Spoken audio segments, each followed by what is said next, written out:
কাবাবগুলো দেখতে খুব লোভনীয়, তাই না? মাংস ছাড়াই খুব সহজে এই লোভনীয় কাবাব বানানো যায়। কাবাবগুলো কিভাবে বানিয়েছি সেগুলো আপনাদের সাথে শেয়ার করব। প্রথমে লাগবে কাঁচকলা। কাঁচকলা ভালো করে ধুয়ে সিদ্ধ করে নিয়েছি। এরপর শুধু ভালো করে মিক্স করতে হবে। মিক্স মিক্স মিক্স মিক্স শুধু মিক্স করতে হবে। মিক্স হয়ে গেলে এরপর আগে থেকে মসুরের ডাল বেটে রেখেছিলাম, সেই মসুরের ডাল দিয়ে দিয়েছি।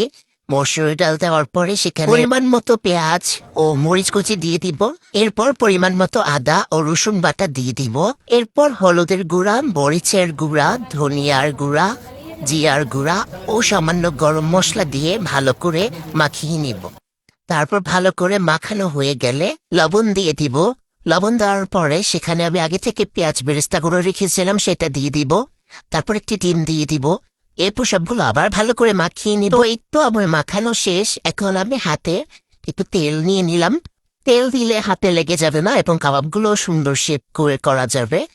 আমি কাবাবের শেপ করে করে নিচ্ছি। এরপর এভাবে একে একে সবগুলো করে নিব। একটু হয়ে গেছে, আমার সবগুলো কাবাবের শেপ আকারে দেওয়া হয়ে গেছে। এখন একটা প্যান নিয়ে নেব। প্যানে কিছু তেল দিয়ে দেব। তেল গরম হয়ে আসলে আমি কাবাবগুলো ভেজে নেব। কাবাব ভাজতে ভাজতে বাহিরে দেখি খুব সুন্দর বৃষ্টি নেমেছে। এদিকে আমার কাবাবগুলো প্রায় হয়ে গেছে, তো আমি উল্টে দিচ্ছিলাম এক পাশ হওয়ার পরে। তো এই তো আমার কাবাবগুলো হয়ে গেছে। এখন আমি সবগুলো কাবাব একটি বাটিতে উঠিয়ে নিচ্ছি। এই কাবাবটা খেতে এত মজা হয়, আপনারা না খেলে বুঝবেন না।